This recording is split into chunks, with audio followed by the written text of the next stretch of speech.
छत्तीसगढ़ सरकार एक बार फिर संसदीय सचिव बनाने के फॉर्मूले को अपनाने जा रही है। इसके तहत करीब एक महीने की माथापच्ची के बाद कांग्रेस सरकार ने संसदीय सचिव बनाए जाने के निर्णय को हरी झंडी दे दी और मंगलवार को संसदीय सचिव का शपथ ग्रहण होगा।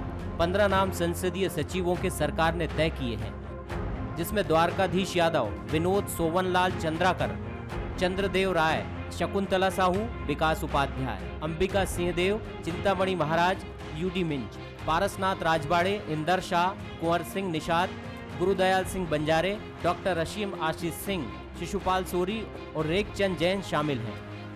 संसदीय सचिव के लिए हमारे वरिष्ठ नेता PIL लगाए थे, लेकिन हाई कोर्ट ने उन्हें निरस्त किया है और कुछ उन्होंने माननीय न्यायालय ने जो निर्देश दिए हैं उसके अनुरूप ही संसदीय सचिव बनेंगे। जिस तरीके से बूथ लेवल से लेकर के प्रदेश लेवल तक संघर्ष किया गया था, हमारा संगठन तो यूं भी मजबूत है, लेकिन अब चूंकि हम सरकार में आ गए तो सरकार की जितनी योजनाएं हैं, जो हमारे कार्यक्रम हैं, जो हमारी नीतियां हैं, जो जनता के लाभ की नीतियां हैं, उसको जन जन तक पहुंचाने का जिम्मा भी प्रदेश कांग्रेस के हमारे कांग्रेस जनों का है। इसलिए ये बैठकों में ये हमारी सतत प्रक्रिया। जब बीजेपी सरकार में थी तब मौजूदा मंत्री मोहम्मद अकबर ने इस मामले को लेकर कोर्ट में याचिका दायर की थी। कोर्ट के फैसले के बाद संसदीय सचिव का पद तब की रमन सरकार को खत्म करना पड़ा था। अब जब भूपेश सरकार फिर से संसदीय सचिव बनाने जा रही है तो इन नियुक्तियों को लेकर रमन सिंह ने सवाल उठाए हैं। उनका कहना है कि जिन फैसलों का कांग्रेस विरोध करती थी उन्हीं को अपना रही है। हालांकि संसदीय सचिव नीति मामला अभी कोर्ट में विचाराधीन है। संसदीय सचिव के मामले में बहुत प्रदर्शन किया, पूरे प्रदेश में बहुत विरोध किया, और आज वही संसदीय सचिव को वापस नियुक्ति के लिए उनको अच्छा लगने लगा, तो ये रोल बैक करने का काम सभी सरकार के निर्णयों में हो रहा है कि वापस पलटते जा रहे हैं। और जितने निर्णय हम लोगों ने लिए थे, आज क्या हाईकोर्ट का कोई फैसला आ गया कि संसदीय सचिव के मामले में? फिलहाल सरकार की कोशिश यह है कि ज्यादा से ज्यादा विधायकों को सत्ता में भागीदार बनाया जाए। इसलिए पिछले दिनों बड़े नेताओं की बैठक में विधायकों को पद दिए जाने की जो सहमति बनी, उसी पर भूपेश सरकार काम कर रही है। इस तरीके की नियुक्ति से विधायकों में असंतोष जैसी बातें खत्म होंगी और शक्ति संतुलन भी बना रहेगा। लेकिन इन नियुक्तियों के साथ बीजेपी को बैठे बिठाए एक मुद्दा मिल गया है। मोहन तिवारी, बंसल न्यूज, रायपुर।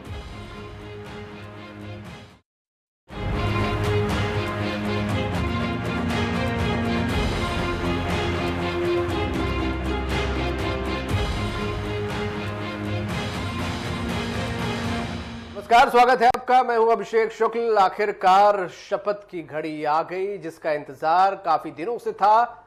वो वक्त आ गया, वो लिस्ट सामने आ गई। हालांकि इस लिस्ट के सामने आने के बाद कहीं खुशी कहीं गम का माहौल जरूर होगा, लेकिन लिस्ट पर आखिरकार नजर डाली जाए तो कई चीजें समझ में आती है कि समीकरण बिठाने की, तालमेल बिठाने की पूरी कोशिश की गई है। न सिर्फ क्षेत्रवार बल्कि जातिगत समीकरणों का भी ध्यान रखा गया है। ये लिस्ट आई है, लिस्ट को लेकर काफ़ी विवाद हुआ था। कांग्रेस भाजपा भी आमने सामने हुए थे और सबसे ज़्यादा जो कहा जाए इंतज़ार था कांग्रेस कार्यकर्ताओं को था, कांग्रेस विधायकों को था, जिनको उम्मीद थी कि संसदीय सचिव में उनको जगह मिलेगी। लिस्ट आ गई तो क्या राजस्थान से भी कुछ सबक लिया गया? जो हालिया मध्य प्रदेश में चीज़ें हुई, उन तमाम चीज़ों से सबक लेते हुए ये लिस्ट बहुत जल्द जारी की गई।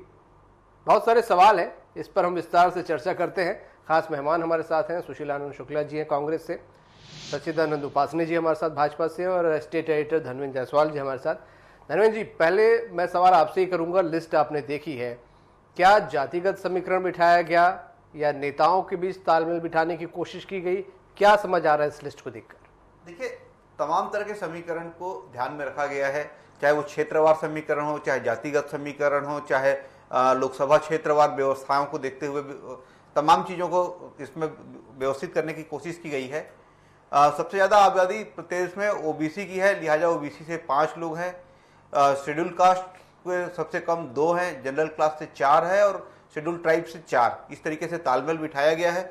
लोकसभा क्षेत्रवार यदि बात करें तो सरगुजा, बलौदाबाजार, महासमुंद और कांकेर लोकसभा क्षेत्र ऐसे हैं जहाँ से 2-2 विधायक इस सूची में हैं। जिले की बात करें तो 15 जिलों से, माफ कीजिएगा 13 जिलों से 15 लोगों को लिया गया है। महासमुंद और बलौदाबाजार जिले ऐसे जहां से 2-2 नाम एक साथ आए हैं, बाकी सभी जिलों से एक एक नाम है। जिन जिलों में मंत्री नहीं थे उन जिलों को प्रतिनिधित्व देने की कोशिश की गई है, या जहां एक मंत्री है वहां एक संसदीय सचिव। और इस लिस्ट की सबसे बड़ी बात यह है कि जो 15 नाम हैं उसमें से 13 नाम ऐसे हैं जो पहली बार विधानसभा में चुन करके पहुंचे हैं। चिंतामणि महाराज तीसरी बार के और पारसनाथ राजवाड़े दूसरी बार के। दोनों सरगुजा से आते हैं, एक बलरामपुर जिले से और एक सूरजपुर से।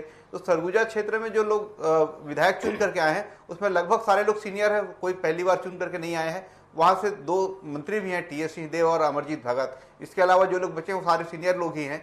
तो वहीं से ऐसे नाम है जो पहली बार चुने हुए लोग नहीं है। लेकिन पड़ोस के जिले की बात करें, कोरिया से या जसपुर से बात करें, तो वहां से भी जो नाम लिए गए हैं वो पहली बार चुन करके आए लोग ही हैं। इस तरीके से तमाम ये जो तालमेल बनाया गया उसमें जो प्रमुख बात है वो ये है कि जो नए चेहरे हैं जो पहली बार जीत करके आए हैं उनको उनके जिले में स्थापित करना, उनको नई पहचान देना, उनको नई प्रतिष्ठा देना और उनको उस जिले का नेता बनाने की जो कोशिश है वो दिखाई देती है, ताकि आने वाले दिनों में कांग्रेस को मजबूत करने के लिए काम कर सकें। तमाम युवा चेहरे हैं। यदि 2-4 नामों को यदि छोड़ दिया जाए, शिशुपाल सिंह की बात छोड़ दें या चिंतामणि महाराज या पारसनाथ राजवाड़े की बात छोड़ दें, तो बाकी उसमें जितने नाम हैं वो लगभग सारे के सारे यंग लोग हैं। युवा चेहरों को मौका दिया गया है और ये कोशिश की गई है कि क्षेत्रवार समीकरण बना रहे, जातिगत समीकरण बना रहे, जिलों का समीकरण बना रहे, लोकसभा क्षेत्र भी कोई ना छूटे। इस तरीके से पूरा का पूरा एक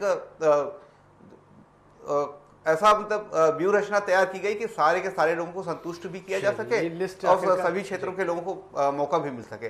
सुशील जी, आप कांग्रेस को मजबूत बनाने की जो कोशिश है ये उस दिशा में प्रयास दिखाई देता है। सुशील जी, ये लिस्ट आपने भी यहाँ पर देखी है, कई लोगों को निराशा भी यहाँ पर हुई होगी, क्योंकि स्वाभाविक सी बात है प्रचंड बहुमत था, बहुत से लोगों को बहुत सारी उम्मीदें थी। क्या इस लिस्ट में आपको नजर आ रहा है, क्या सोच इसके पीछे आप लोगों को नजर आ रही है? देखिए अभिषेक जी, इसकी संसदीय सचिव बनाने के पीछे जो सबसे बड़ी सोच है वो यह है कि हमें एक बहुत बड़ा जनादेश मिला है। 3/4 बहुमत के साथ छत्तीसगढ़ में कांग्रेस की सरकार बनी है। अब बड़ा जनादेश है तो हमारी जिम्मेदारी भी बड़ी है, जन आकांक्षाओं पर खरा उतरना, जनादेश के हिसाब से प्रशासन में कसावट लाना। संवैधानिक बाध्यता है कि सिर्फ 15% जो विधायकों की संख्या है, 90 विधायकों की संख्या के हिसाब से मात्र 12 मंत्री ही बनाए जा सकते हैं। अब आप देखिए एक एक मंत्री के पास 2 से 3, किसी मंत्री के पास 4 विधायक हैं। तो स्वाभाविक है कि प्रशासनिक कसावट लाने के लिए संसदीय सचिव बनाए जा रहे हैं, ताकि इनके माध्यम से जो हमारी योजनाएं हैं, सरकार की जो योजनाएं हैं, जनहितकारी योजनाएं हैं, इसके साथ साथ प्रशासन में भी कसावट लाया जा सके, ताकि छत्तीसगढ़ की जनता ने जो हमारे ऊपर एक बड़ा भरोसा जताया है, जो कांग्रेस पार्टी के ऊपर जो 3/4 बहुमत के साथ हमारी सरकार यहाँ पे बनाई है, उस भरोसे पर खरा उतरने के लिए आवश्यक था कि हम प्रशासन में अधिक से अधिक विधायकों को शामिल करें और उसी की दिशा में यह कवायद की गई है। और सबसे बड़ी बात यह है कि हमने इसमें सारे लोकसभा क्षेत्र के विधायकों को शामिल किया है। लगभग 13 जिले के 15 विधायकों को शामिल किया गया। इसमें रखने के पीछे कुछ खास वजह है क्या? सभी को संतुष्ट करना चाह रहे थे? देखिए ऐसा है कि यहाँ संतुष्टि नहीं, उपयोगिता, और सबसे बड़ी बात कि शासन की पहुंच, प्रशासन की पहुंच छत्तीसगढ़ के हर आदमी तक हो। दूरस्थ बस्तर से लेके उधर सरगुजा तक, इधर राजनांदगांव के दूरस्थ अंचल तक, इधर से सराईपाली तक, हर जगह प्रशासन की पहुंच हो, प्रशासन में कसावट हो। इस मंशा के साथ माननीय मुख्यमंत्री जी ने संसदीय सचिवों की नियुक्ति की है और इसके बेहतर पश्चात मिलेगी और छत्तीसगढ़ की जनता का हम बड़े बढ़िया ढंग से सेवा कर पाएंगे। आप देखिएगा एक बढ़िया सुशासन जो संकल्प लिया है कांग्रेस पार्टी ने, सुशासन देने का, लोगों की सेवा करने का, जो जनादेश छत्तीसगढ़ की जनता ने कांग्रेस पार्टी को दिया है, उस पर खरा उतरने के लिए इन संसदीय सचिवों की नियुक्ति की गई है। उपासना जी, सुशासन देने के लिए आखिरकार जिस लिस्ट का इंतजार था वो लिस्ट आ गई है संसदीय सचिवों की। देखिए, कांग्रेस का दोहरा चरित्र जो है उजागर हुआ है प्रदेश में। जिस प्रकार से 15 वर्षों तक कांग्रेस लगातार संसदीय सचिवों को लेकर प्रश्न चिन्ह खड़ा करती थी, सदन में मामला, सड़क पर लड़ाई और शासकीय धन का, सरकार के धन का दुरुपयोग उसको बताती थी कि सरकार पर एक बहुत बड़ा बोझ भारतीय जनता पार्टी संसदीय सचिवों की नियुक्ति करके कर रही है। अब वही अब सुशासन हो गया, जब उस समय वो सुशासन नहीं था, कुशासन था। ये दोहरी परिभाषा जो है कांग्रेस की, ये निश्चित रूप से उजागर हुई है और यहाँ तक कि वो हाई कोर्ट, सुप्रीम कोर्ट, सब जहाँ जहाँ जाना था वहाँ तक लड़ाई जो है इन्होंने लड़ी और अब उसी बात को लेकर ये संसदीय सचिव और एक नहीं 15-15 की संख्या में बना रहे हैं, तो स्वाभाविक रूप से ये संतुष्टि सूची है।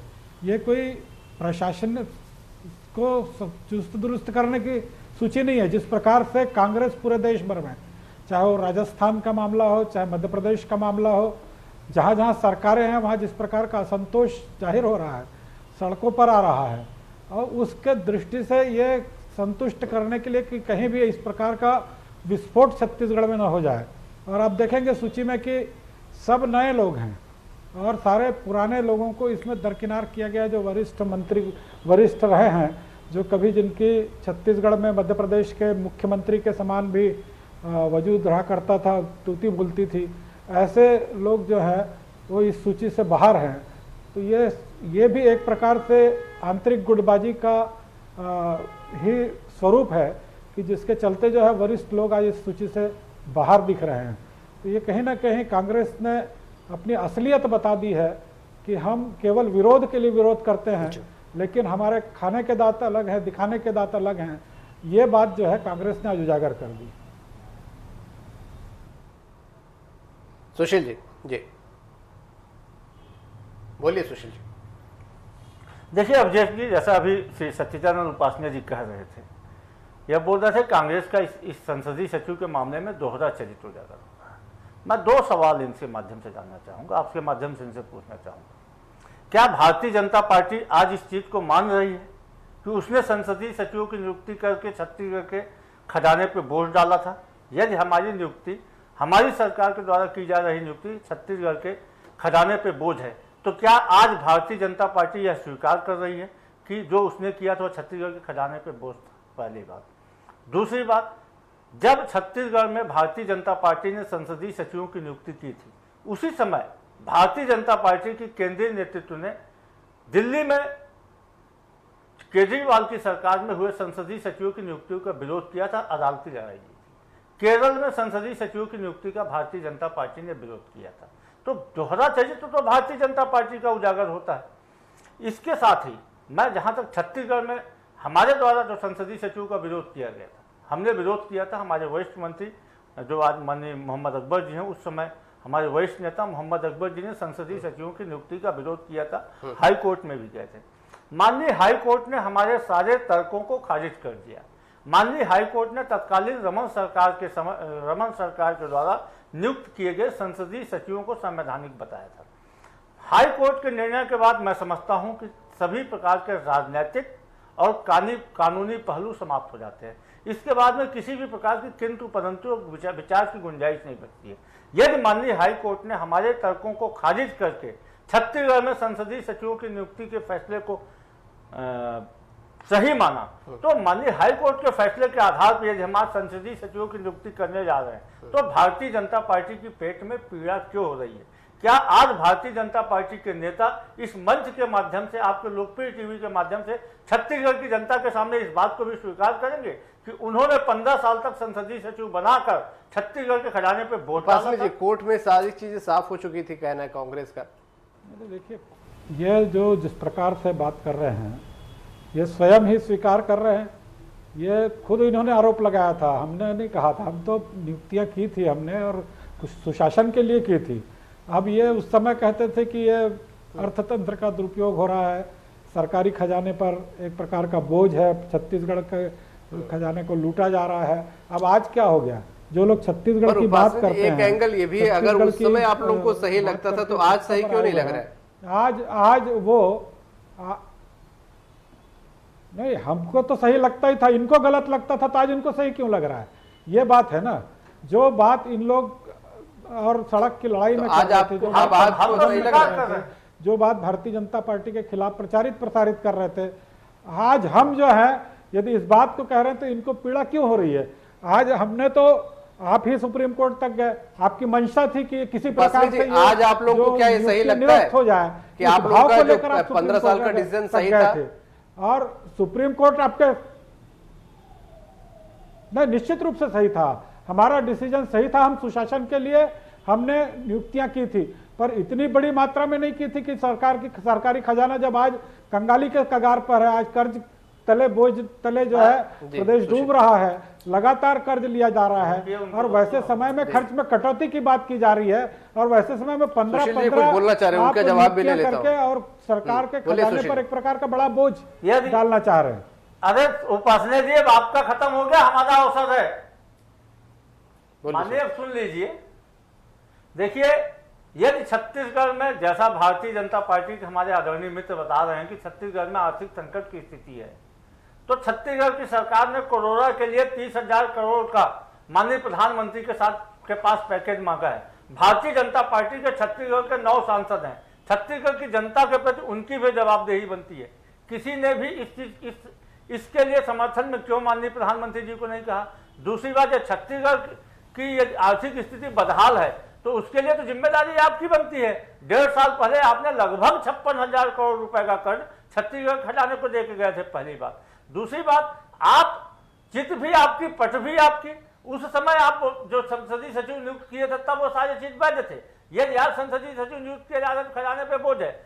देखिए, छत्तीसगढ़ में आप जब हाई कोर्ट में गए थे दिल्ली के मामले को लेके, तो दिल्ली के मामले में हाई कोर्ट ने आपको सही ठहराया था, और जब हम गए थे छत्तीसगढ़ के संसदीय सचिव के मामले को लेकर बिलासपुर हाई कोर्ट में, तो बिलासपुर हाई कोर्ट ने हमें गलत ठहराया था। अर्थात छत्तीसगढ़ में जो 1998 में जो संशोधन हुआ था उसके हिसाब से छत्तीसगढ़ में संसदीय सचिवों की नियुक्ति लाभ का पद नहीं माना जाएगा।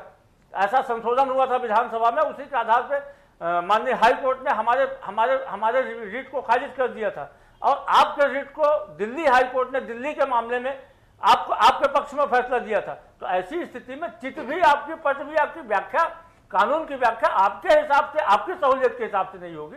जनता के प्रति कुछ जवाबदेही है। आज जो हमने संसदीय सचिव की नियुक्ति की है उसका सिर्फ और सिर्फ एक कारण है कि हम जनता के बेहतर प्रशासन और जनता की पहुंच तक प्रशासन की पहुंच हो, इसलिए संसदीय सचिव की नियुक्ति की जा रही है। सही गलत पे तो मैं नहीं जाना चाहूंगा, मैं ये जानना चाहता हूं कि संसदीय सचिव की जो नियुक्ति होगी, कामों में तेजी लाने का यहाँ पर तर्क दिया गया है। किस तरीके से ये नए अधिकार इनको मिलेंगे? कहा जा रहा है कि पिछली बार से कुछ ज्यादा अधिकार इनको मिलेंगे, बहुत सी चीजें नई यहाँ पर होंगी। किस तरीके का ये संसदीय सचिव का पद होगा, क्या नया रूप लेकर होगा? ये देखिए, ये पूरी तरह से कानूनी मसला है, कानूनी पहलू है।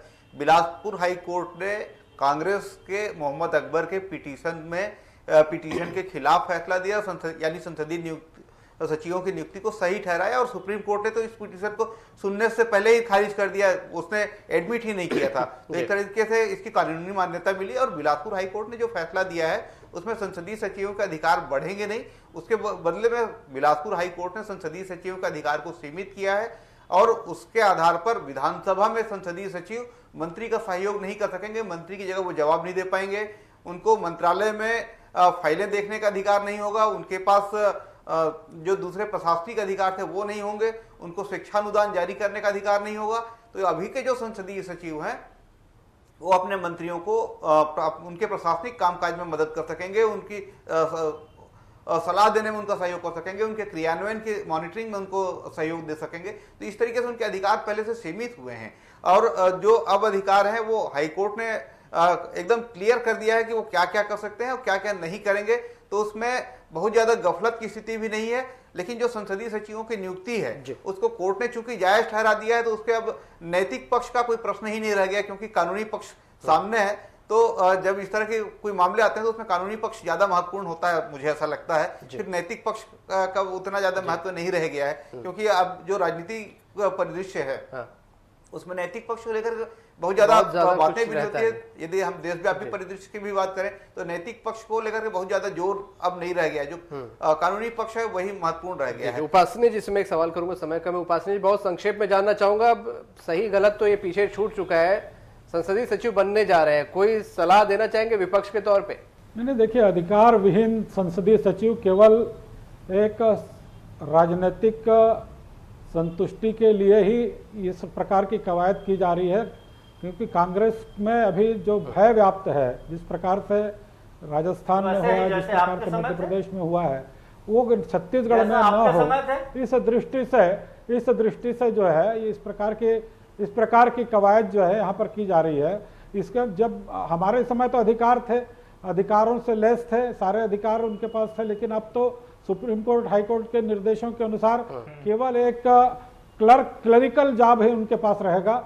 निर्णय की उनको किसी प्रकार की अधिकारिता उनकी नहीं रहेगी और ना तो कोई निर्णय ले सकेंगे, ना विभागीय काम में दखलंदाजी कर सकेंगे, क्या किसी प्रकार से स्वरूप बदला तो होगा वहां पर कुछ? आदेश कर सकेंगे। क्या तो सोचा? ये केवल आप उनको एक बिल्कुल बंगला, ऐसा नहीं एक है। कार उपासना जी- और उसके अलावा उपासना उनको जी केवल निश्चिंत रहे। सुख सुविधा से लेस करने का उपासना जी निश्चित एक है, काम छत्तीसगढ़ जो में है जो संसदीय सरकार ने सचिवों की किया है। नियुक्ति होने जा रही है, जी। जो छत्तीसगढ़ में संसदीय सचिवों की नियुक्ति हो जा रही है, वे बेहतर काम करेंगे, अधिकार संपन्न रहेंगे। उनके ये जरूरी नहीं है कि विधानसभा में जवाब श्री देने का मेरे उनको अधिकार नहीं है। जी। इसका तात्पर्य नहीं कि वे बाकी काम नहीं करेंगे। सरकारी योजनाओं पे समय मेरे क्रियान्वयन पास आज से लेकर इतना उनकी ही है। मॉनिटरिंग का एक बड़ा काम उनके पास। चर्चा को विराम देता हूं। बहुत शुक्रिया आप सभी का इस चर्चा में शामिल होने के लिए। बहुत अहम लिस्ट थी, बहुत समय से इंतजार हो रहा था इस लिस्ट का।